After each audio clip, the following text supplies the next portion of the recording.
за батьківщину в боях вмирали.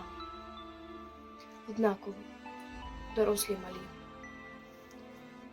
За довгі роки ще не розшукали усіх могил солдатів на землі. Розкидані вони у чистім полі, десь при дорозі, у розмай траві. Могилу тих не обминай ніколи, поховані у них для нас живі. Там сплять навічно воїни-солдати, чиїсь батьки, чиїсь брати й сини. Їм не судилось весен зустрічати.